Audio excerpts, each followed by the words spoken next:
제가 요즘에 에스겔서를 이렇게 쭉 읽어 나가면서 참 선명하게 와닿는 그런 성경 구절이 있었습니다.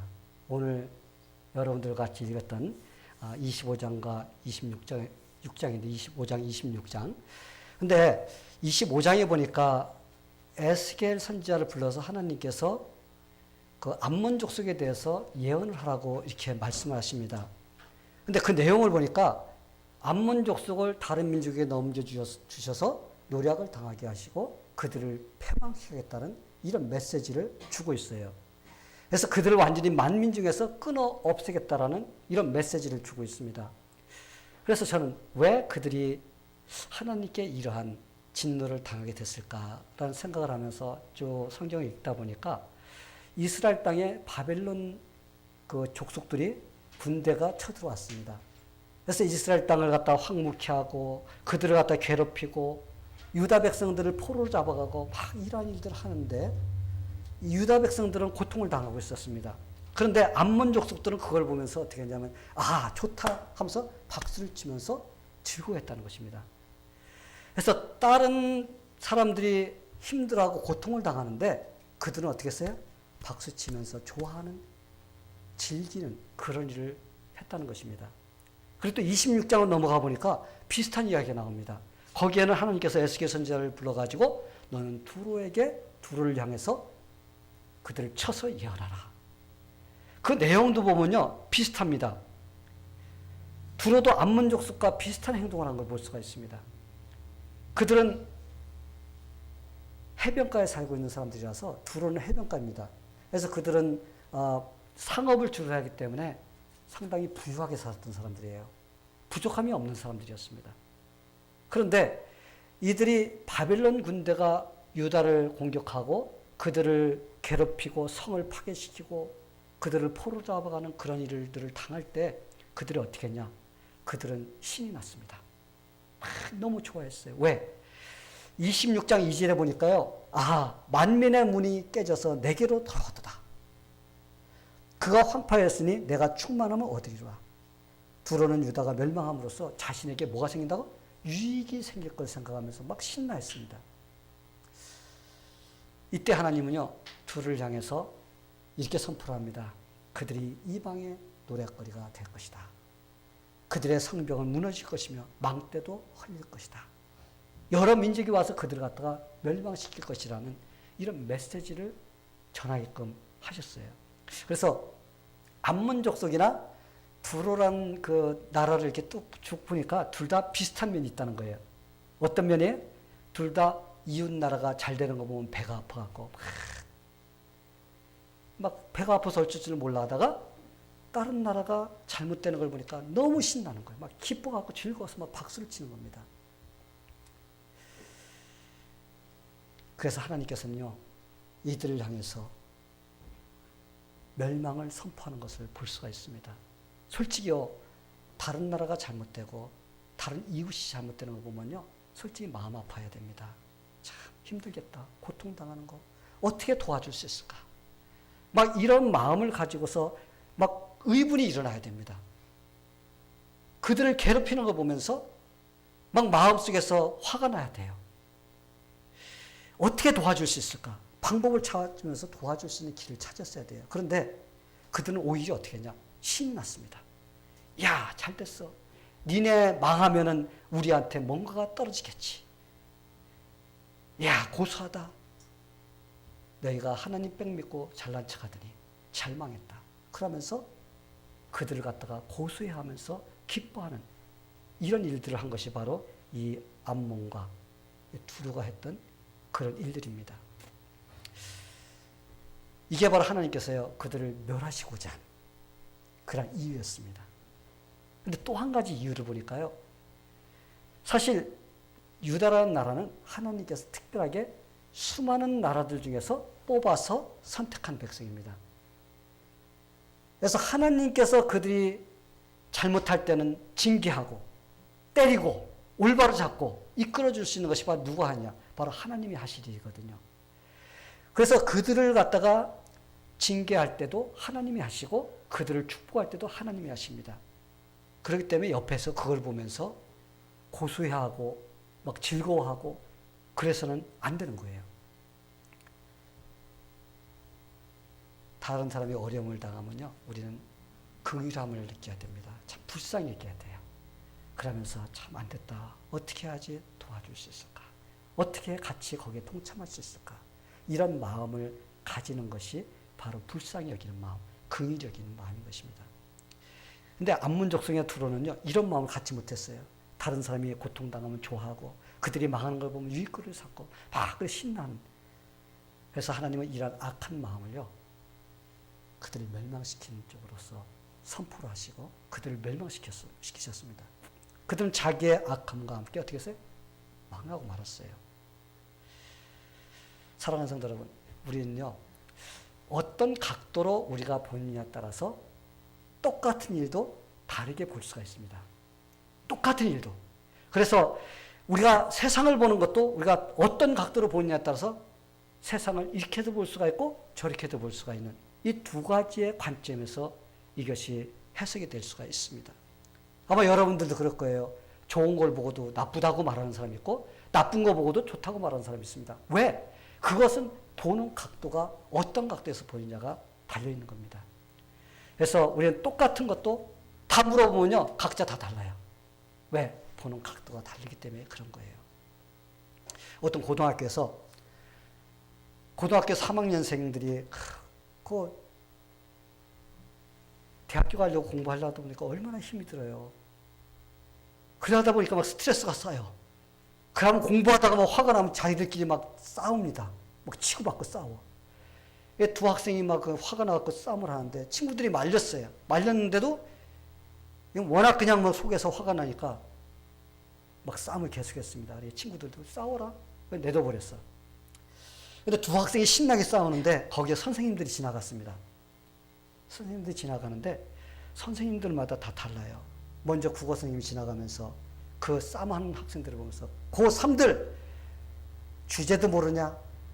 그러면서 싸워? 그러면서 한마디 하고 지나갑니다. 수학 선생님이 지나가면서 야 고3 너희들 좀 분수를 알아라. 분수를. 수학은 분수를 풀어야 되니까. 그죠? 국어 선생은 주제를 알아야 돼. 주제 파악을 잘해야 되거든. 주제를 알아, 주제. 음악 선생님이 지나가면서요. 너희들은 말리지 못할 망정 장단 맞추고 있냐? 어? 진로 담당 선생님이 지나가면서 야, 너희들 앞으로 뭐가 되려고 그러냐? 어? 뭐가 되려고 그렇게 쌈박질만 하냐?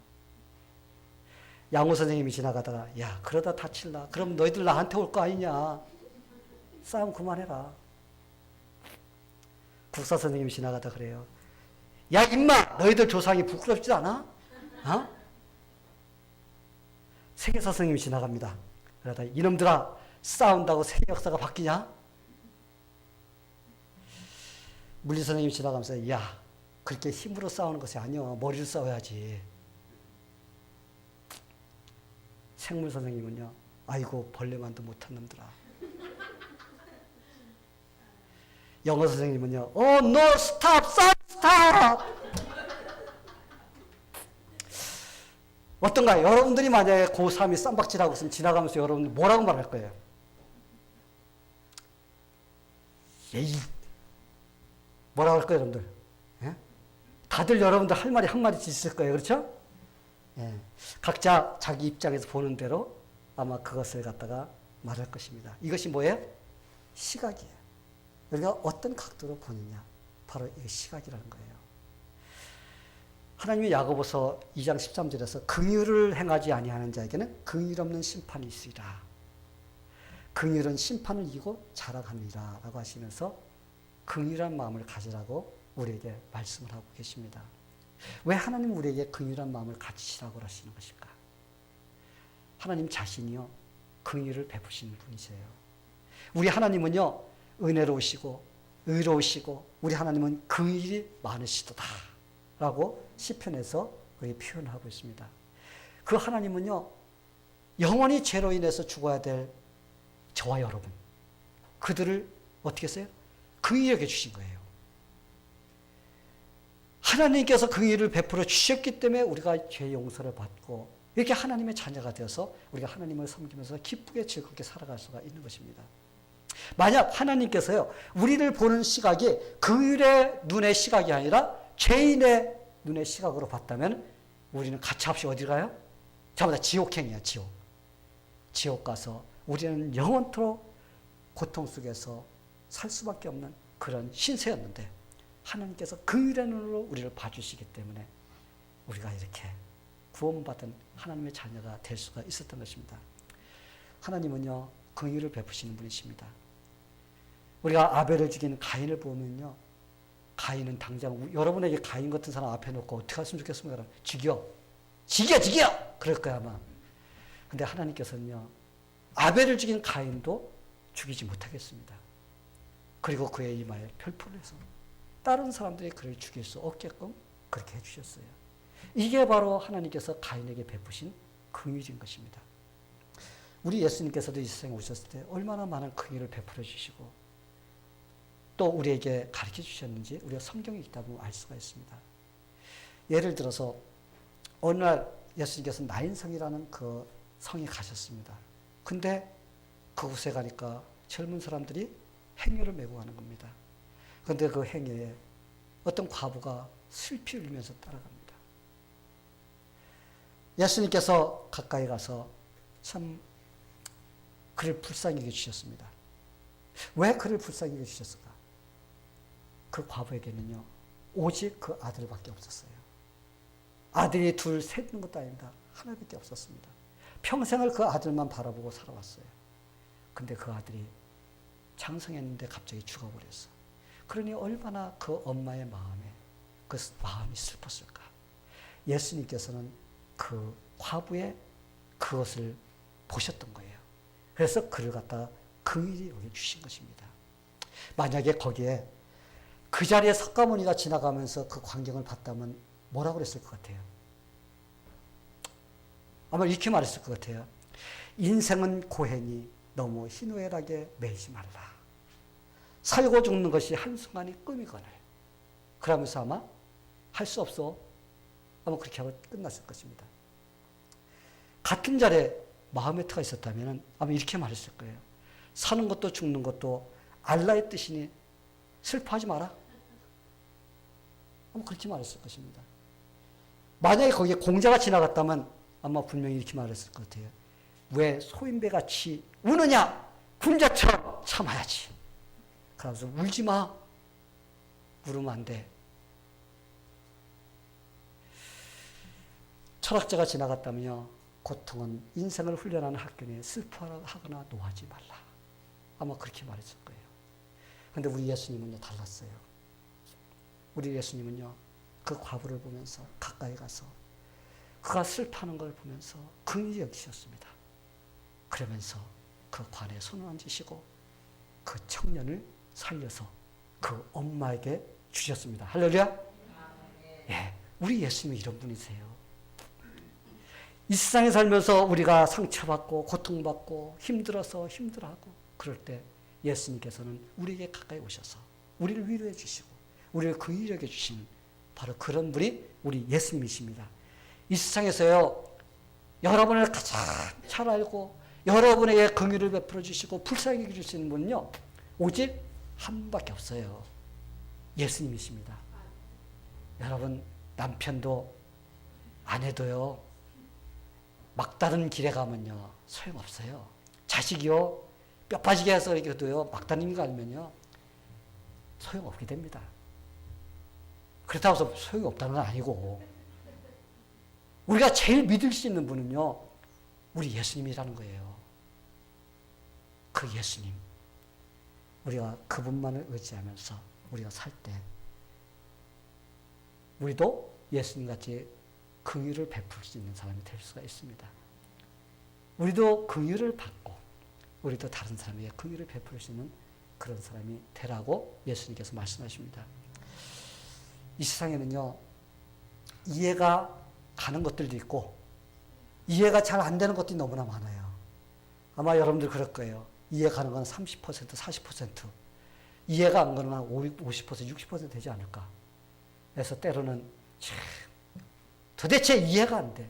그러면서 막 화가 날 때가 있습니다. 그런데 우리는 어찌하든지 이해가 안 돼도 긍휼한 마음을 가지고서 볼 수 있는 그런 마음이 돼야 된다는 겁니다. 요즘은요, 누가 아군인지 누가 적군인지 구분이 안 되는 시대에 살고 있어요. 저는 갈수록 그걸 느끼게 됩니다. 이 영적인 흐름을 이렇게 보면서, 야, 진짜 이게 누가 아군이고 누가 적군인지, 아군같이 하다가 어느 날 보면 뒤에서 그냥 칼로 찔르는 막 이런 일들이 일어나고, 막 이런 일들이 일어날 때 참 혼동이 옵니다. 이제 교회도 그런 것 같아요. 교회는요, 우리는 같은 아군이에요. 저쪽 중국에 있는 교회도 우리의 아군이고, 저 아랍에 있는 교회도 아군이고, 어디에 있든지 교회는 전체가 다 뭐예요? 우리 아군입니다. 왜? 우리는 한 분 예수님을 믿기 때문에. 우리 모두는 그분의 손에 다 들려져 있는 예수님의 소유물입니다. 그렇기 때문에 우리는 다른 교회가 잘 되면은 박수 쳐줘야 되고, 다른 성도가 잘 됐다 그러면 박수 쳐줘야 되고, 그래야 되는데, 요즘에는요, 자꾸 교회에서 교회를 헐뜯어요. 이 다른 예수 안 믿는 사람들은 안 그러는데, 교회 다니는 사람들이 다른 교회를 갖다 헐뜯고, 다른 성도가 헐뜯고, 목사를 헐뜯고, 이런 일들이 일어납니다. 사실은 아군이어야 되는데 적군이 되어버렸어. 근데 여러분, 우리는 그러면 안 됩니다. 우리는요, 예수 그리스도를 믿는 교회, 예수님이 우리의 구원자가 되시는 그분으로 믿는 교회는 다 우리의 아군입니다. 아멘? 예, 우리 아군이에요. 우리는 그들이 잘 되면요, 잘 됐다, 우리 박수 쳐줘야 돼요. 성도들이 잘 되면요, 우리 잘 됐다고 박수 쳐줘야 됩니다. 근데 요즘에 그렇게 되지 않는 것 같아서 마음이 많이 힘듭니다. 근데 여러분, 우선 나부터, 그죠? 나부터 그렇게 시작을 잘 하면은 이런 것들이 전파가 되어서 잘 될 줄 믿습니다. 그래서 우리는 모두가 주님을 섬기고 살 때 같은 목적을 가지고 같은 뜻을 이루고 우리가 나갈 때 그것을 이룰 수가 있습니다. 예수님께서 이렇게 말씀하셨습니다. 스스로 분쟁하는 나라마다 황폐해지며 스스로 분쟁하는 집은 무너지니라. 우리가 같이 한 마음 한 뜻이 돼서 한 목적을 이루면서 나갈 때는 승리하지만, 그러나 나는 내 거, 너는 네 거, 서로 뿔뿔이 흩어져서 나가면요, 그 집이라든지 그 교회는요, 올바로 설 수가 없게 되는 것입니다. 성도 여러분, 우리부터 세상을 보는 시각을 바꿉시다. 아멘? 예, 우리의 시각으로 세상을 보지 말고 주님의 긍휼의 시각으로 우리가 세상을 볼 때 우리가 이해되는 것만 긍휼히 여기는 것이 아니라 이해가 되지 않아도 어떤 사정이 있겠지 하면서 우리가 긍휼히 여길 수 있는 그런 사람이 될 수가 있습니다. 우리 그렇게 됩시다. 돈 멀루에 분비는 우회로라는 책이 있습니다. 이 책에는 주인공이 어떤 사람이냐면 회사에 다니는 젊은 회사원이 있습니다. 근데 이 회사원이 잠깐 유혹을 받아서 회사의 공금을 횡령을 했습니다. 근데 그것이 발각이 됐어. 그래서 사장에게 불려갑니다. 사장에게 이제까지 있었던 모든 것을 보고하게 되어 있습니다. 그런데 그가 사장실로 가는 발걸음은 굉장히 무거웠어요. 내가 가서 이것을 보고하면은 그것을 질책을 받고 또 잘못하면 내가 회사에서 쫓겨날 수가 있는데, 이런 마음을 가지고서 그가 가다 보니까요, 굉장히 힘든 그런 발걸음으로 사장실에 갔습니다. 가니까 사장이 물어요. 자네가 진짜 우리 회사에 공금을 횡령한가? 예, 했습니다. 근데 사장이요, 그걸 딱 듣고서는 진짜 깜짝 놀랄 만한 질문을 하는 겁니다. 만약에 내가 자네에게 계속적으로 이 회사에 일하기를 한다면 자네는 어떻게 일할 것인가? 그때 그 젊은이는 두려움과 공포로서 잔뜩 이렇게 웅크리고 있었던 그 마음이 막 풀리면서 웃으면서, 사장님, 그러면 제가 최선을 다해서 일하겠습니다. 정말 그럴 수 있겠는가? 예, 저도 이 일로 인해서 깨달은 것이 참 많습니다. 지금부터 열심을 다해서 충성하겠습니다. 그러면 내가 이제까지 있었던 일에 대해서 더 이상 언급하지 않겠네. 자네에 돌아가서 똑같이 일하게. 그러면서 마지막으로 끝내면서 그 사장님이 이렇게 한마디를 더 하는 것입니다. 하지만 자네가 꼭 알아야 할 사실이 하나 있어. 회사에서 공금을 횡령했다가 자네처럼 긍휼을 입은 사람, 불쌍히 여기고 용서받은 사람이 또 한 사람 있어. 그게 누구냐면 내가 첫 번째 사람이야. 그리고 자네가 두 번째 사람이야. 나도 그런 긍휼과 불쌍히 여김을 받았기 때문에 내가 여기에서 이렇게 계속적으로 일할 수가 있었다네. 그것도 자네가 지금 다시 누리는 거라는 것을 꼭 기억하기 바라네. 그 사장은요, 자기가 긍휼을 받아본 경험이 있기 때문에 다른 사람에게 긍휼을 베풀 수가 있었던 것입니다. 불쌍히 여김을 받아본 사람이 다른 사람을 불쌍히 여길 수가 있어요. 여러분들 중에서 레미제브르라는 그런 책을 읽어보신 분들이 있을 것입니다. 한국어로는 장발장인데 저는 2년 전인가 3년 전에 그 콜롬비아에 영국이 들어왔었어요. 그래서 우리 아들이 어떻게 그걸 알아가지고 티켓을 구해가지고 한번 가서 본 적이 있습니다. 감동적인 그 연극이에요. 책도 몇 번 읽었고 연극도 봤는데 장발장 아마 많이 들어봤을 거예요. 이 장발장은요 젊은 청년이었습니다. 근데 누이가 결혼을 해서 아이를 낳았는데 7이 낳았어요. 조카가 7이죠. 근데 죽어버렸어요. 누이가 갑자기 죽었어. 조카 7을 남겨놓고 죽은 거예요. 이 장발장이 그 아이들을 책임지면서 키워야 되는데 열심히 일을 해도 그 아이들을 갖다 키우는데 어려움이 있었어요. 어느 겨울날은 너무나 춥고 그래서 일할 곳이 없는 겁니다. 그래서 그는 아무리 일할 곳을 찾아도 일을 할 수가 없고 먹을 것을 구할 수도 없고 그래서 굶어서 쫄쫄 굶어서 고생하는 조카들을 보면서 너무나 마음이 아파서 어떻게 해서든 그 아이들을 갖다 좀 빵 한 쪽이라도 먹이고 싶은 마음 때문에 빵 한 조각을 훔치다가 걸렸습니다. 도둑으로 잡혔어요. 그 주인이 사장 이야기를 듣고 만약에 그를 긍휼히 베풀어 주셨다면 아마 그는 인생이 달라졌을 거예요. 근데 그를 갖다 감옥에 집어넣습니다. 빵 한 조각 때문에. 이 사람이 그 빵 한 조각 때문에 19년을 감옥에서 죽노동하면서 살았습니다. 그리고 19년 만에 그가 석방이 됐습니다. 근데 석방돼도요, 통행증이 있어. 이 사람은 뭐야? 전과자. 이게 있어서 어느 곳에 가든지 그걸 보여줘야 됩니다.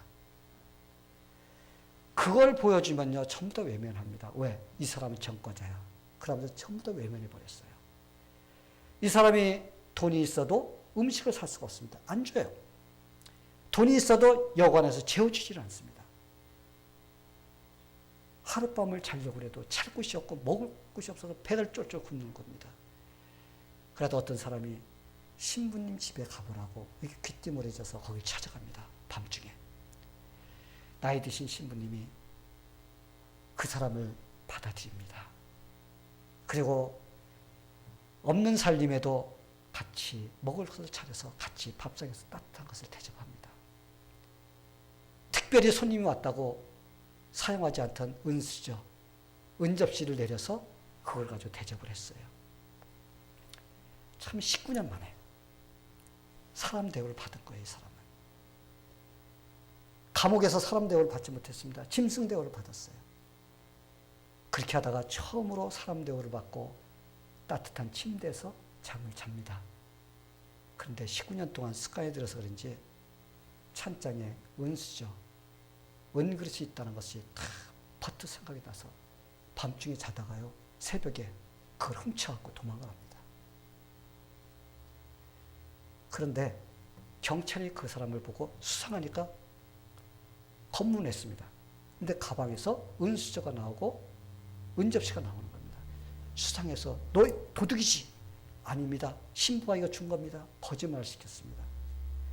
그런데 이 경찰들이 대질신문을 해서 확인해봐야 된다 끌고서 신부에게 갑니다. 신부에게 가서 신부님, 이 사람이 가방에 수상각을 갖고 있어서 진짜 신부님이 졌는지 확인하기 위해서 데려왔습니다. 이거 신부님이 주셨습니까? 신부님께 질문합니다. 이때 신부는 그를 불쌍히 여겼습니다. 아니 이보게 내가 금촛대도 줬는데 왜 이걸 놓고 갔지? 그러면서 그 금촛대도 그 가방에다 같이 집어넣는 겁니다. 그러면서 이거 가져가면 도움이 될 거야. 시간 없는데 빨리 가. 그 사람한테 그렇게 말합니다. 그리고 경찰에게 이것은 내가 준 것이니까 이 사람 풀어주세요. 그러면서 그 사람을 자유케 해줍니다. 그 신부는요, 이 장발장을 불쌍히 여긴 거예요. 긍휼히 여긴 것입니다. 그에게 긍휼을 베풀어 주었습니다. 그러면서 그에게 이렇게 말했어요. 이게 중요해요. 당신은 정직한 일에 이 물건을 사용하겠다는 약속을 잊지 마세요. 장발장, 당신이 이제 악이 아니라 선에 속한 사람입니다. 나는 이 금촛대, 금수저, 금 접시로서 당신의 영혼을 샀습니다. 그리고 하나님께 그것을 바치겠습니다. 이 장발장은요, 거기에서 너무나 당황해서 그냥 불이 나게 튀쳐나왔어요. 그런데 계속 그 신부의 말이 그의 뇌리에서 떠나질 않는 겁니다. 이것은 좋은 일에 사용하세요. 당신은 이제 악에 속한 사람이 아니라 선에 속한 사람이라는 걸 잊지 마세요. 그는 그걸 팔아가지고요, 그 돈을 가지고 멀리 가서 공장을 차렸습니다. 그리고 고아들, 그리고 소외된 자들, 어려움에 당한 자들, 이런 사람들이 와서 누구든지 마음껏 일할 수 있는 그런 공장을 차려서 많은 좋은 일을 하는 그런 사람으로 변화가 된 것입니다. 성도 여러분, 불쌍히 여김을 받아본 사람이요, 다른 사람을 불쌍히 여길 수가 있어요. 12월 달은요, 크리스마스가 들어있는 달입니다. 크리스마스는 선물만 주고받는 그런 날로 생각하면 안 된다는 겁니다. 더러는 술 마시고 송년회 하는 그러한 그 때로 사용하는 사람들이 참 많이 있습니다. 그런데 크리스마스는요, 예수님이 우리에게 어떻게 긍휼을 베풀어 주셨는지 그것을 우리에게 알려주는 그런 날이라는 것을 우리가 기억해야 됩니다. 하나님과 원수되었던 우리가 하나님께서 불쌍히 여겨주시고 긍휼히 여겨주셔서 죄를 용서해 주시기 위해서 하나님께서 예수님을 보내주신, 예수님이 오셔서 우리가 긍휼을 받았다는 것을 보여주신 바로 그날이 크리스마스인 것입니다. 그러기에 우리 자신들이 얼마나 하나님께 긍휼을 입었는가에 대해서 우리가 크리스마스를 통해서 우리 자신들을 다시 한번 돌아볼 수 있는 그런 날들이 되어야 됩니다. 성도 여러분, 만약에요, 하나님께서 우리를 긍휼히 여겨주지 않았다면요, 여러분 이 자리에 나올 수가 없어요. 우리는 지옥행입니다. 하나님을 믿을 수가 없습니다. 그런데 하나님께서 긍휼히 여겨주셨기 때문에 우리가 이 자리에 나올 수가 있는 것입니다. 그래서 우리가 예수님을 통해서 긍휼을 배우고 또 배운 그것을 우리가 다른 사람들에게 나눠줄 수 있는 그런 우리의 삶이 되어야 됩니다. 이게 긍휼을 입은 자들은요, 다른 사람을 긍휼히 여길 줄 아는 자가 됩니다. 우리의 마음이 좀 착해지고 선해지고, 그래서 우리에게 잘못한 사람들까지도요, 우리는 긍휼을 베풀 수 있는 사람이 됩니다. 혹시 여러분들의 마음속에 아직까지도 참 용서가 되지 않고 이해가 되지 않고 그래서 미워하고 그래서 마음속에 아직까지 무엇이 남아있는 이런 것들이 있다면 이번 크리스마스를 통해서 주님의 긍휼을 다시 한번 생각하면서 내가 그래, 긍휼을 베풀어야지, 불쌍히 여겨줘야지, 이런 마음을 갖게 되기를 바랍니다. 그래서 긍휼을 행하지 아니하는 자에게는 긍휼 없는 심판이 있으라고 했어요. 우리가 긍휼이 없으면요, 하나님도 우리를 갖다 긍휼히 여겨주시지 않는다는 겁니다. 긍휼은 심판을 이기고 자랑한다고 했습니다. 우리의 관점에서 보면요, 불쌍히 여길 수 있는 것들도요, 불쌍히 여길 수 없는 것들이 많아, 그죠? 우리의 관점으로 보면. 근데 예수님의 관점으로 보면요, 모든 것들을 다 우리가 긍휼히 여길 수가 있게 됩니다. 우리 모두 긍휼한 마음을 가지고서 살아가보자 마음에 다짐하는 그런 저와 여러분이 되기를 예수님의 이름으로 축원합니다. 다 같이 기도하겠습니다. 하나님 아버지, 하나님께서 우리에게 먼저 긍휼을 베풀어 주심을 감사드립니다. 근데 우리는 자꾸 이기주의적인 생각이 들어가서 나만 생각하려고 하는 이런 마음이 들 때가 너무나 많이 있습니다. 하나님, 이제 나만 생각하는 것이 아니라 다른 사람도 생각할 줄 아는 그러한 긍휼의 마음이 되게 하여 주시옵소서. 그래서 우리가 긍휼을 행함으로써 심판을 이길 수 있는 그런 우리의 삶이 될 수 있도록 하나님께서 함께하여 주시옵소서. 우리 모두가 이번 12월 달은 그런 마음이 될 수 있도록 하나님께서 함께하여 주시옵소서.